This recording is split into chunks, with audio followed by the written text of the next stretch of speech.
আমন্ত্রণ দীপ্ত সংবাদে, সাথে আছি আমি তারান্নুম জ্যোতি। শুরুতেই জানাবো সংবাদ শিরোনাম। হামের উপসর্গ নিয়ে আরও 9 শিশুর মৃত্যু। 18 জেলার 30 উপজেলায় টিকা কার্যক্রম শুরু কাল। ফিলিং স্টেশনগুলোতে জ্বালানি তেলের যুদ্ধ বাড়ছে। পর্যাপ্ত তেল না পাওয়ার অভিযোগ গ্রাহকের। বিএনপির বিরুদ্ধে গণরায় উপেক্ষার অভিযোগ বিরোধী দলের। জুলাই সনদ ও গণভোট এক নয়। বজ্রপাতে দেশে বছরে নিহতের সংখ্যা 3 শতাধিক। জলবায়ু পরিবর্তন ও তাপমাত্রা বৃদ্ধি মূল কারণ।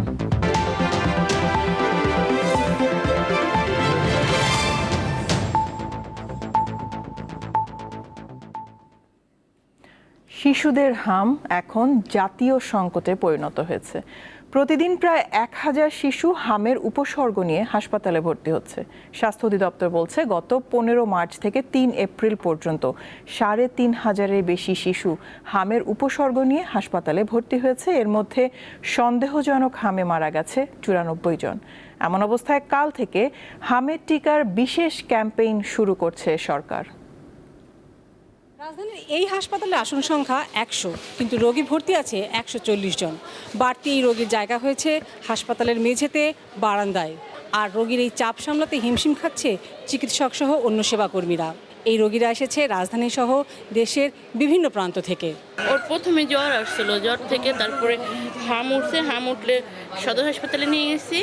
সদর হাসপাতালে ভর্তি ছিলাম, ওখান থেকে একদিন পরে বলছে যে আমরা এই রোগীর চেষ্টা করতে পারবো না, আপনারা ঢাকা নিয়ে যান। রক্ত টেস্ট দিছে আর কি জানি পরীক্ষা দিছে,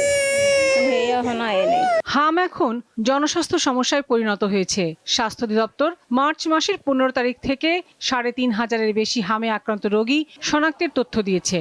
বেশি রোগী আছে ঢাকা, চট্টগ্রাম ও রাজশাহীতে। হামের সাথে অনেকেরই আরও নানান উপসর্গ রয়েছে।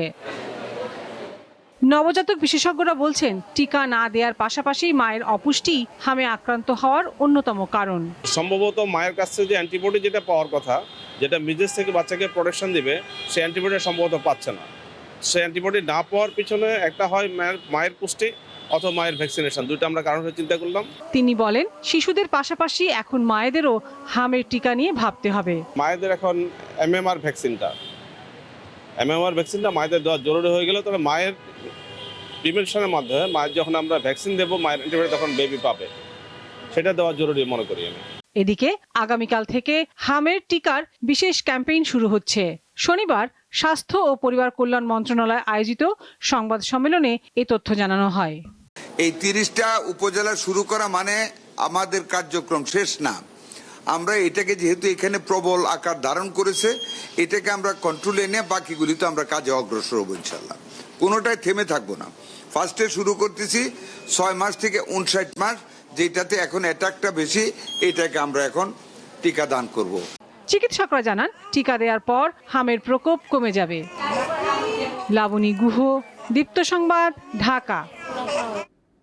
এদিকে 24 ঘন্টায় দেশের বিভিন্ন স্থানে হামে আক্রান্ত 9 শিশুর মৃত্যু হয়েছে। হাসপাতালগুলোতে বাড়ছে হাম আক্রান্ত রোগীর সংখ্যা। রাজশাহী মেডিকেল কলেজ হাসপাতালে 24 ঘন্টায় হামের উপসর্গ নিয়ে ভর্তি হয়েছে 25 জন। চিকিৎসাধীন অবস্থায় মারা গেছে 3 জন। এর মধ্যে চাঁপাইনবাবগঞ্জে 2 জন ও নাটোরে 1 জন। এ নিয়ে রাজশাহী মেডিকেল কলেজ হাসপাতালে হামে মৃত্যুর সংখ্যা বেড়ে হলো 38। অনেক জায়গায় চিকিৎসা করলাম, ভালো হলো না। খুব রাজশাহী নিয়ে এসেছি, আজ 5 দিন হলো। নিউমোনিয়া দেখা দিয়েছে, তো বলছে যা 10 দিন থাকেন, রোজটা কমপ্লিট করে নেন। আসলে আমাদের গুরুত্ব দিতে হবে বা গবেষণা হওয়া প্রয়োজন, কেন চাঁপাইনবাবগঞ্জ থেকেই রোগীগুলো বেশি আসছে। শুধু চাঁপাইনবাবগঞ্জই নয়, আমাদের রাজশাহী বিভাগের বাইরে খুলনা বিভাগের কুষ্টিয়া, মেহেরপুর থেকেও কিন্তু রোগী আমরা পাচ্ছি। কুষ্টিয়ায় হামের উপসর্গ নিয়ে হাসপাতালে ভর্তি 3 শিশুর মৃত্যু হয়েছে। 130 জনের বেশি শিশু বিভিন্ন হাসপাতালে চিকিৎসা নিচ্ছে। সিভিল সার্জন জানিয়েছে, জেলায় সব হাসপাতালে আলাদা হাম আইসোলেশন কর্নার খোলা হয়েছে। এছাড়া টিকা কার্যক্রমের সব ধরনের প্রস্তুতি শেষ হয়েছে। 24 ঘন্টায় ময়মনসিংহ মেডিকেল কলেজ হাসপাতালে হামের উপসর্গ নিয়ে আরও 24 শিশু ভর্তি হয়েছে। একই সময় সুস্থ হয়ে বাড়ি ফিরে গেছে 23 জন। এখন দরকার হচ্ছে পাবলিক কনসাসনেস। আর যদি কারো ফিভার উইথ র্যাশ, মানে জ্বরের সাথে ফুসকুড়ি হয়, শরীরে লাল লাল লালচে দানা হয়, তারা আইসোলেট হয়ে যাবে প্রথমে। আর যদি কোনো কমপ্লিকেশন ডেভেলপ করে সাথে সাথে হাসপাতালে চলে আসবে। ঠাকুরগাঁওয়ে নতুন করে উদ্বেগ ছড়াচ্ছে হাম ও রুবেলা সংক্রমণ। জেলায় এখন পর্যন্ত ৩১ জনের মধ্যে হামের উপসর্গ শনাক্ত হয়েছে। এর মধ্যে ল্যাবরেটরি পরীক্ষায় 2 জনের হাম এবং 2 জনের রুবেলা শনাক্ত হয়েছে। বাকি 29 জনকে সন্দেহভাজন হিসেবে পর্যবেক্ষণে রাখা হয়েছে। স্যাম্পলটা ঢাকায় পাঠানো হবে, তারপরে আমরা আসলে কনফার্ম হব যে হচ্ছে সে আসলে শনাক্ত কিনা। পরিবেশটা এমন যে রুমটা ময়লা, আশেপাশে যে জায়গাগুলো আছে সেগুলো নোংরা।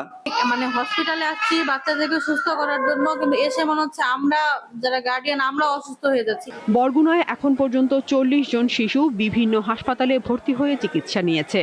এর মধ্যে চিকিৎসাধীন অবস্থায় মারা গেছে 3 জন। সাদিয়া চৌধুরী, দীপ্ত, বার্তাকক্ষ। জ্বালানি তেলের জন্য ফিলিং স্টেশনে যুদ্ধ চলছেই। শনিবারও রাজধানীর অনেক পাম্পে পর্যাপ্ত তেল পাননি গ্রাহকেরা। ডিপো থেকে চাহিদা মতো জ্বালানি সরবরাহ করা হচ্ছে না বলে দাবি করেন বিক্রেতারা। ভোর থেকে সারিবদ্ধভাবে দাঁড়িয়ে থাকাই যেন এখন বাস্তবতা। প্রচণ্ড গরমে ঘন্টার পর ঘন্টা অপেক্ষা, উদ্দেশ্য জ্বালানি তেল সংগ্রহ, কিন্তু সবসময় প্রত্যাশামতো তা মিলছে না। মধ্যপ্রাচ্যে যুদ্ধ শুরুর পরপরই বাংলাদেশের ফিলিং স্টেশনগুলোতে তেলের জন্য হাহাকার শুরু হয়। সরকার অবশ্য প্রথম থেকেই বলে আসছে জ্বালানির কোনো সংকট নেই, কিন্তু বাস্তবতা ভিন্ন। এখন সরকার বলতেছে তেল পর্যাপ্ত আছে, কিন্তু পাম্পে আসলে তেল নাই। এইটা তো আসলে আমরা বুঝতে পারি না যে কি সমস্যা। আরো প্রবলেম ফেস হচ্ছে, যদি ফুল ট্যাঙ্কি করতে দিত তাহলে আমাদের একটা সুবিধা হইতো। শনিবার রাজধানীর তেজগাঁও, বাড্ডা, গুলশান, উত্তরা, বনশ্রী, আসাদ গেট, মিরপুর ও রমনা এলাকার অনেক পাম্প তেল বিক্রি বন্ধ রাখে। কোনো প্রতিষ্ঠান তেল পাওয়া সাপেক্ষে দেওয়ার কথা জানায়। 2-3টা পাম্পে ঘোরা অলরেডি শেষ। তারপর এখানে আসছি রাত্রে প্রায় 2টা বাজে। আসার পর সিরিয়াল এসে পাম্পের সাথে কথা বললাম, তারা বলতেছে নাকি তেলের গাড়ি আসবে তারপর তেল দিবে আর কি। মহাখালী যে সিরিয়াল মনে হয় যে 1-1.5 হাজার গাড়ি আছে সিরিয়ালে, ওখান থেকে ঘুরে আইসা এখানে 4টা বাজে আবার সিরিয়াল ধরছি। অনেক ফিলিং স্টেশনে অকটেন ও পেট্রোল ফুরিয়ে যাওয়ার অজুহাতে গ্রাহকদের ফিরিয়ে দেওয়া হয়, তাই তাদেরকে ছুটতে হয় অন্যত্র, কিন্তু ফিরতে হচ্ছে হতাশা নিয়ে। গাবতলিতে গেছিলাম, 4-5টা ফিলিং স্টেশন, কোনোটাই তেল ছিল না। পরে আসছে আসাদ গেট আইসা প্রায় 3 ঘন্টার মতো সিরিয়ালে ছিলাম, পরে বলছে তেল নাই। ঘুরতেছি, কয়েকটা পাম্পে ঘুরলাম, সবগুলোই বন্ধ। এখানে আসলে সিরিয়াল দিলাম, এখানে শুনতেছি 2টার পরে দিবে। সব পাম্পের একই অবস্থা। হাতে গোনা কয়েকটি ফিলিং স্টেশন তেল বিক্রি অব্যাহত রেখেছে। এর মধ্যে বিজয় সরণির একটি পাম্প রেশনিং করে তেল দেয়। নির্ধারণ করে দিয়েছি মোটরসাইকেল 600, প্রাইভেট ক্যাব 1500, 2000 আর মাইক্রো 2500 এভাবে দিয়েছি। এর কিছু দেখা যাচ্ছে ওই প্রাইভেট ক্যাব 1500 নিতে আসছে, যাচ্ছে না, ফুল যাচ্ছে 1500 টাকা তেল যাচ্ছে, তার মানে তারা ছিল। আমরা তো চেক করতে পারি না কার ট্যাঙ্কি কতটুকু আছে, এটা পাওয়া যাচ্ছে। কোনো ফিলিং স্টেশন কর্তৃপক্ষের অভিযোগ, আগে প্রতিদিন 2-3 গাড়ি তেল পেলেও এখন মিলছে মাত্র 1 গাড়ি, তাই সবাইকেই তা দেওয়া সম্ভব হচ্ছে না। দিলশা দানি, দীপ্ত সংবাদ, ঢাকা। সারা দেশে এখনো চলছে জ্বালানি তেলের তীব্র সংকট। তেল না থাকায় বেশিরভাগ ফিলিং স্টেশন বন্ধ, আর চালু থাকা ফিলিং স্টেশনে যানবাহনের দীর্ঘ লাইন দেখা গেছে। নারায়ণগঞ্জের অধিকাংশ ফিলিং স্টেশনে পেট্রোল ও অকটেনের তীব্র সংকট দেখা দিয়েছে। সরবরাহ সীমিত হয়ে পড়ায় বিপাকে পড়েছেন বাস, ট্রাক ও মোটরসাইকেল চালকরা। পাম্পগুলোতে কী পরিমাণ তেল মজুদ আছে তার তালিকা টাঙিয়ে দেওয়া হয়েছে। এছাড়া কোন যানবাহন কত টাকার তেল পাবে সে তথ্য রয়েছে তালিকায়। আমাদের পাম্পে ঘুরতে দেখা যায় তেলই শেষ হয়ে যাচ্ছে, আর পাম্পে গেলে দেখা যায় তেল দিচ্ছে না, কোনো পাম্পে আবার তেল বন্ধ করে রাখতেছে। সেই 100 বা 50 নম্বর সিরিয়ালে দাঁড়ায় থাকে যখন তেল পাওয়া যাচ্ছে না, এর থেকে আর ভোগান্তি কি হইতে পারে? কারণ এটি তো মনে করেন নিত্যদিনের প্রয়োজন। উত্তরের জেলা গাইবান্ধায় জ্বালানি তেলের চরম সংকট দেখা দিয়েছে। তেল সরবরাহ না থাকায় জেলার 7 উপজেলার 22টি ফিলিং স্টেশনের মধ্যে 16টি ফিলিং স্টেশন বন্ধ।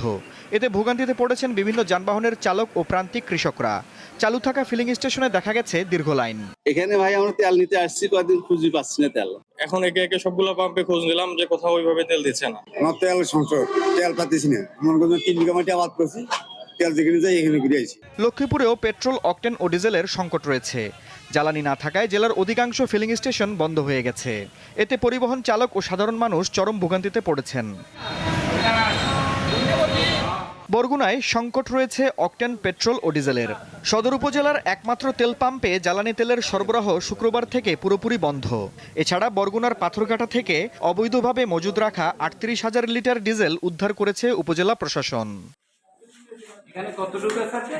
এদিকে চট্টগ্রামের পতেঙ্গার বহির্নোঙরে বিশেষ অভিযানে বিপুল পরিমাণ অবৈধ ডিজেল, গ্যাস সিলিন্ডার ও একটি নৌকাসহ ১২ জন পাচারকারীকে আটক করেছে কোস্টগার্ড। শনিবার ভোরে গোপন সংবাদের ভিত্তিতে কোস্টগার্ড এই অভিযান চালায়। অভিযানে মায়ানমারে পাচারের জন্য বহন করা ৬,০০০ লিটার ডিজেল, ৬টি গ্যাস ভর্তি সিলিন্ডার ও নগদ টাকাসহ নৌকাটি জব্দ করা হয়।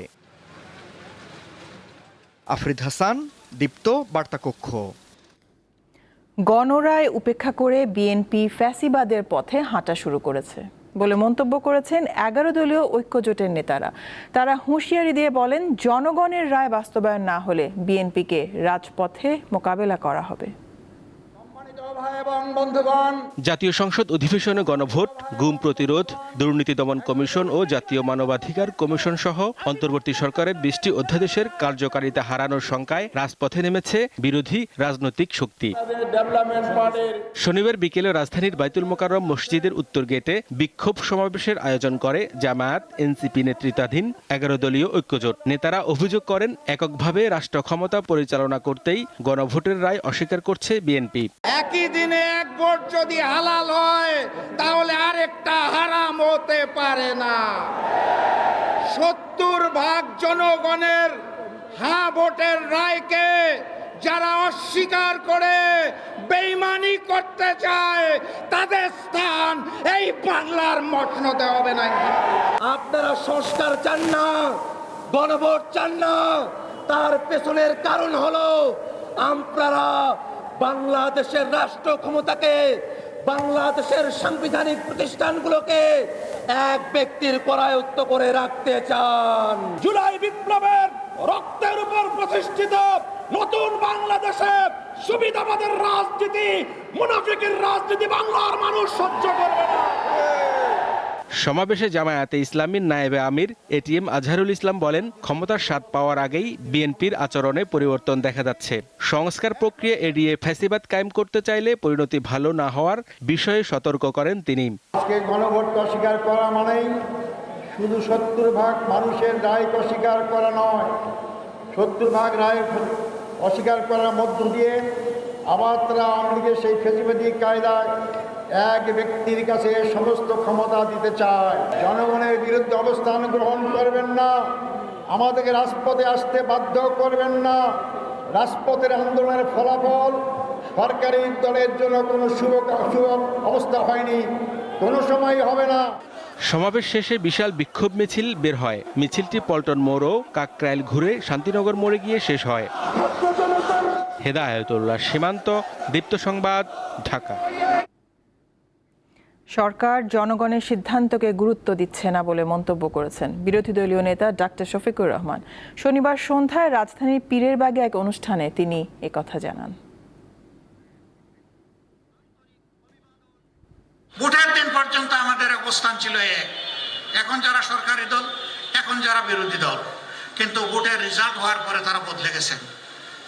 যখনই তারা 2/3 সংখ্যাগরিষ্ঠতা যেভাবেই হোক, যে মেকানিজমে হোক তারা লাভ করেছেন, এরপরেই তারা অতীতের সমস্ত ওয়াদা ভুলে গেছেন। এই সবগুলা হচ্ছে দ্বিচারিতা, নিজেদের দেওয়া ওয়াদার বিরুদ্ধে অবস্থান এবং জনগণের রায়কে অস্বীকার, অগ্রাহ্য এবং অপমান করা। জুলাই সনদ বাস্তবায়নের সাথে গণভোটের কোনো সম্পর্ক নেই বলে জানিয়েছেন আইন, বিচার ও সংসদ বিষয়ক মন্ত্রী মোহাম্মদ আসাদুজ্জামান। শনিবার ঝিনাইদহে খাল খনন কর্মসূচি উদ্বোধনকালে তিনি একথা জানান। জুলাই সনদ থাকা না থাকার উপরে গণভোটের ভোট বাতিল হওয়া না হওয়া নির্ভর করে না। জুলাই সনদ কার্যকর করতে পারবে এই পার্লামেন্ট। আমরা বলেছি 1974 সালের বিশেষ ক্ষমতা আইনে কালোবাজারি এবং মজুতদারির বিরুদ্ধে সেকশন 25-এর যে শাস্তির বিধান করা হয়েছে, প্রয়োজন বোধে সেই শাস্তি আমরা প্রয়োগ করব। তার সর্বোচ্চ শাস্তি মৃত্যুদণ্ড। যত রকম দলীয় শক্তি প্রয়োগ থাক না কেন, আমরা এই খাল খনন, জলাশয় পুনরুদ্ধার এবং খননের ক্ষেত্রে আমরা এখানে জিরো টলারেন্স বজায় রাখবই। বজ্রপাতে দেশে গড়ে প্রতি বছর ৩০০-র বেশি প্রাণহানি ঘটছে। হাওর অঞ্চল ও উপকূলীয় এলাকায় এটি বেশি ঘটছে। বিশেষজ্ঞরা বলছেন, জলবায়ু পরিবর্তন, তাপমাত্রা বৃদ্ধি এবং বায়ু দূষণের কারণে বজ্রপাত বেড়ে যায়।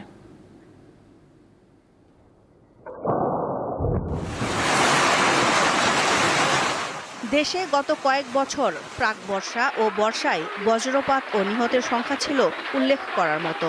ঝড় বন্যার মতো দুর্যোগ হিসেবে দেখা দিয়েছে বজ্রপাত, আর তা উদ্বেগজনক হারে বাড়ছে বলে মনে করেন বিশেষজ্ঞরা।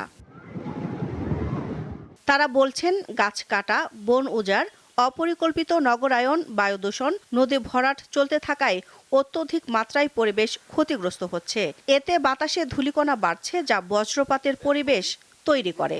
1 ডিগ্রি তাপমাত্রা বাড়লে বজ্রপাতের আশঙ্কা বেড়ে যায় শতকরা অন্তত 12 ভাগ। এই বজ্রপাতের প্রবণতা গ্লোবাল ওয়ার্মিং এর কারণে বেড়ে গেছে। আমরা 2015 সাল থেকে 2026 সাল পর্যন্ত আজ পর্যন্ত আমরা হিসাব করেছি যে প্রায় 300-র অধিক লোক প্রতি বছরই মারা যাচ্ছে। আমি অবশ্যই বলবো, বনায়ন তো অবশ্যই কমে যাওয়া একটা বড় কারণ। আমাদের যেমন আগে দেখবেন যে প্রত্যেকটা গ্রামে তাল গাছ, সুপারি গাছ, বড় বড় উঁচু উঁচু গাছ থাকতো, যেগুলো সরাসরি যখন বজ্রপাত হতো সরাসরি ওইটার উপরে এফেক্টটা পড়তো, মানুষ সুরক্ষা পেয়ে যেত। তো এখন তো আপনি উঁচু গাছই পাবেন না গ্রামগুলোতে। এখন পৃথিবীতে টেম্পারেচার বাড়ছে বেশি, এটা তার অন্যতম উদাহরণ হলো বজ্রপাত। বজ্রপাতে সবচেয়ে বেশি প্রাণহানি ঘটে প্রান্তিক পর্যায়ে, বিশেষ করে মাঠে কাজ করার সময় কৃষকরা এর শিকার হন। এক্ষেত্রে আবহাওয়ার পূর্বাভাস মেনে চলার পাশাপাশি সচেতনতা বৃদ্ধির উপর জোর দেন বিশেষজ্ঞরা। প্রত্যেকটা বিশ্ববিদ্যালয় যেগুলো আছে স্থানীয় পর্যায়ে, জেলা পর্যায়ে, ওই বিশ্ববিদ্যালয়গুলো থেকে একটা ট্র্যাকিং এরকম একটা সেন্টার করা উচিত, যে কি হচ্ছে, কোথায় বেশি হচ্ছে, কেন হচ্ছে, যে গবেষণা করা, বরাদ্দ দেওয়া উচিত। এবং ওখানকার যারা স্টুডেন্ট আছে, যারা এ নিয়ে গবেষণা করবে, তাদেরকে অ্যাপয়েন্ট করা উচিত সচেতনতা বাংলাদেশে বাড়ানোর জন্য। এই বজ্রঝড় সংক্রান্ত সামাজিক সচেতনতাকে এটা সামাজিক আচারে পরিণত করতে হবে। আপনারা যখন খোলা মাঠে কাজ করবেন, মাঝে মধ্যে উত্তর পশ্চিম দিকের আকাশে তাকাবেন, ফুলকপির মতো উচ্চতা বিশিষ্ট মেঘ যদি তৈরি হয় তখন সাবধানতা অবলম্বন করবেন, এবং শব্দ যখন শুনবেন তখন দৌড়ে কাছাকাছি ঘরে যাবেন, ঘর সবচেয়ে নিরাপদ জায়গা। তারা বলছেন, বজ্রপাতের সময়সীমা সাধারণত 30 থেকে 45 মিনিট স্থায়ী হয়, তাই ঘন কালো মেঘ দেখা দিলে ঘরে থাকাই নিরাপদ। সাধারণত ঝড় বৃষ্টির সময় অনেকেই উঁচু গাছপালার নিচে আশ্রয় নেন, কিন্তু বিশেষজ্ঞরা বলেছেন, বজ্রপাতের সময় উঁচু গাছপালার নিচে দাঁড়ানো নিরাপদ নয় ও পানির জলাশয় থেকে দূরে থাকতে হবে। সেই সাথে মোবাইল কিংবা বৈদ্যুতিক সরঞ্জাম ব্যবহার না করার পরামর্শও দিয়েছেন তারা। দিলশা দানি, দীপ্ত সংবাদ, ঢাকা। প্রধানমন্ত্রী তারেক রহমানের সঙ্গে সাক্ষাৎ করেছে এশিয়ান ইনফ্রাস্ট্রাকচার ইনভেস্টমেন্ট ব্যাংক AIIBর একটি প্রতিনিধি দল। শনিবার দুপুরে রাজধানীর তেজগাঁওয়ে প্রধানমন্ত্রীর কার্যালয়ে এই সাক্ষাৎ অনুষ্ঠিত হয়। পরে ব্রিফিংয়ে অর্থমন্ত্রী আমির খসরু মাহমুদ চৌধুরী জানান, বৈঠকে জ্বালানি সংকটের সমাধান, উন্নয়ন ও বিনিয়োগের প্রক্রিয়া নিয়ে আলোচনা হয়। এক্ষেত্রে সরকার AIIBর সঙ্গে কিভাবে কাজ করবে সে বিষয়েও কথা হয়। বিশেষ করে অবকাঠামোগত উন্নয়নের বিষয়ে তাদের সহযোগিতার বিষয়ে উভয় পক্ষ খোলামেলা কথা বলেছেন।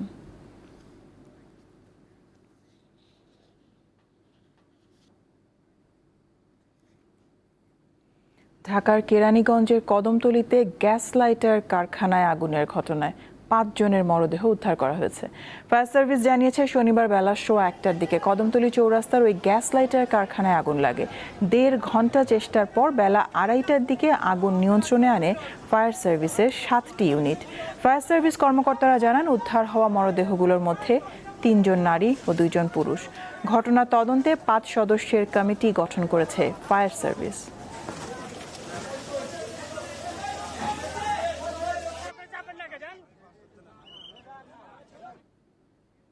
ফরিদপুরের ভাঙ্গায় ফুটবল খেলার মাইকিং করা নিয়ে দ্বন্দ্বে 4টি গ্রামের বাসিন্দাদের মধ্যে দ্বিতীয় দিনের মতো সংঘর্ষ হয়েছে। যৌথ বাহিনী পরিস্থিতি নিয়ন্ত্রণে এনেছে। সংঘর্ষে অন্তত 50 জন আহত হয়েছে। এর মধ্যে পুলিশের 1 সদস্য সহ 11 জনকে স্থানীয় হাসপাতালে ভর্তি করা হয়েছে। গুরুতর আহত 3 জনকে ফরিদপুর মেডিকেল কলেজ হাসপাতালে ভর্তি করা হয়েছে। স্থানীয়রা জানান, ফুটবল খেলার আয়োজন ঘিরে শুক্রবার মাইকিং করা হচ্ছিল। জানিয়ে কয়েকজনের মধ্যে কথা কাটাকাটির এক পর্যায়ে ধাওয়া পাল্টা ধাওয়া হয়। বিকালে শুরু হয় সংঘর্ষ, চলে রাত পর্যন্ত।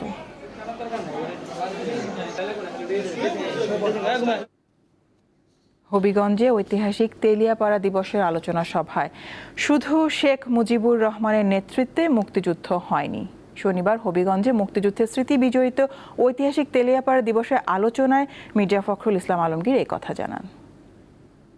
26শে মার্চ রাত্রে তিনি যে ঘোষণা করেছিলেন, I major Zia declare independence of Bangladesh and I revolt, তাতে করে সমগ্র সেনাবাহিনীর সদস্য যারা বাংলাদেশি ছিলেন, শেখ মুজিবের নির্দেশে এখানে কিছু সংগঠিত হয় নাই। শেখ মুজিব সেদিন পাকিস্তান চলে গিয়েছিলেন বন্দী হয়ে। আতঙ্কিত হয়ে মানুষ চাহিদার চেয়ে বেশি পরিমাণে জ্বালানি তেল কিনছে। শনিবার এক অনুষ্ঠানে এই কথা জানান জ্বালানি বিশেষজ্ঞ অধ্যাপক ডক্টর মোহাম্মদ তামিম। সরকারের বিশ্বাসযোগ্যতার ব্যাপার আছে। অতীতে আমাদের সরকাররা সবসময় মিথ্যাচারণ করেছে। বর্তমানে সরকার যে বলছে 7 দিনের আছে, সাধারণ মানুষ এটা বিশ্বাস করছে না। সাধারণ মানুষ ভাবছে যে পাম্পে তেল নাই, হঠাৎ করে এখান থেকে তেল বন্ধ হয়ে যাচ্ছে। সুতরাং তারা ভাবছে যে নিশ্চয়ই সংকট আছে, এবং সংকট আরও সবচেয়ে বেশি আশঙ্কা যেটা, যুদ্ধ যতদিন চলতে থাকবে, ভবিষ্যতের সরবরাহ যদি বন্ধ হয়ে যায়।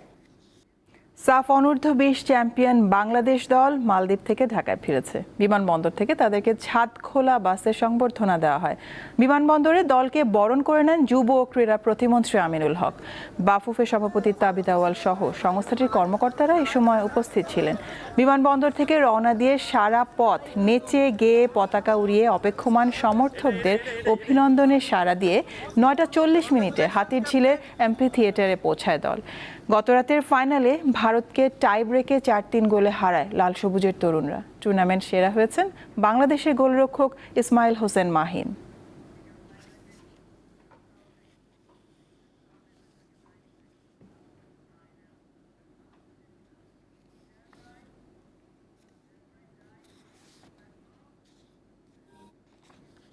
শেষ করব দীপ্ত সংবাদ, শিরোনামগুলো জানাবো আরও একবার। হামের উপসর্গ নিয়ে আরও 9 শিশুর মৃত্যু। 18 জেলার 30 উপজেলার টিকা কার্যক্রম শুরু কাল। ফিলিং স্টেশনগুলোতে জ্বালানি তেলের যুদ্ধ বাড়ছে, পর্যাপ্ত তেল না পাওয়ার অভিযোগ গ্রাহকের। বিএনপির বিরুদ্ধে গণরায় উপেক্ষার অভিযোগ বিরোধী দলের। জুলাই সনদ ও গণভোট এক নয়। বজ্রপাতে দেশে বছরে নিহতের সংখ্যা 3 শতাধিক। জলবায়ু পরিবর্তন ও তাপমাত্রা বৃদ্ধি মূল কারণ। এ ছিল এখনকার মতন। আমি তারান্নুম জুথি বিদায় নিচ্ছি। দর্শক আরও তথ্য বিনোদনের সংবাদ জানতে যুক্ত থাকুন দীপ্ত টিভি ডিজিটাল প্ল্যাটফর্মগুলোতে। এতক্ষণ সাথে থাকার জন্য ধন্যবাদ সবাইকে।